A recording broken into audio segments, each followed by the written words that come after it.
इश्टानो चला चला आयज शिकया मुळ्याची भाजी आमी कशी करता पळय ती आणि ती बीन कांदो नासतना। हांवें खुबशा लोकांच्या तोंडांतल्यान आयकलें, शी रे कशी जगता तुमी कांदो नासतना म्हणून भाजी खावं येता।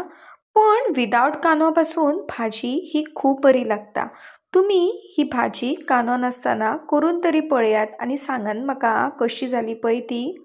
तर सगळ्यान पयलीं हांवें ऑलमोस्ट हांगासर 6 ते 7 मुळे घेतलेले आसा आनी हे मुळे आसा सकयलो रूट आसा तो सेपरेट चिरलेलो आसा आनी जो पालो आसा तोय बीन सेपरेट चिरलेलो आसा। तुम्ही पळोवंक शकता की हांवें कशी चिरून घेतल्या पळय ती।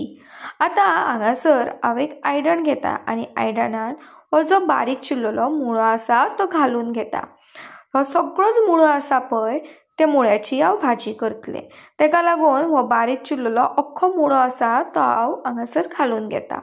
ताच्या उपरांत जी पानां आसा जी बारीक चिरलेली हांवें ती बीन हांगासर हांव ह्या आयदनान घालून घेतलें।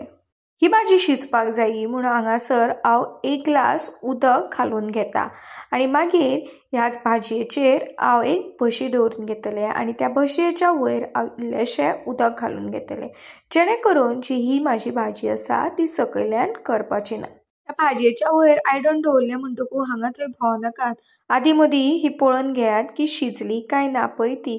तुमी पळोवंक शकता की ह्या भाजयेचो कलर आसा तो सारको चेंज जाल्लो आसा तो। तर ही ऑलमोस्ट भाजी आसा ती शिजलेली आसा, पण तुमकां अशें दिसता की ह्या भाजयेन इल्लेशें उदक उरलां जाल्यार तरी बीन तुमी ही भाजी मातशी आनीक मातसो टायम घेवन शिजोवन घेयात। तुमकां जर मातशी तिखटसाण जायी जाल्यार तुमी हांगासर ओली मिरसांग नाजाल्यार सुकी मिरसांग घालूं शकता। हांव हांगासर ह्या भाजयेन मिरसांग घालपाक विसरलें। हांवें हांगासर म्हाज्या चवी पुरती इल्लेशें मीठ घालून घेतलां। तुमी जास्त किंवा कमी मीठ तुमच्या चवी प्रमाणे घालूं शकता। टाडा, तुमची मुळ्याची भाजी ती बीन कांदो नासतना रेडी जाल्लेली आसा।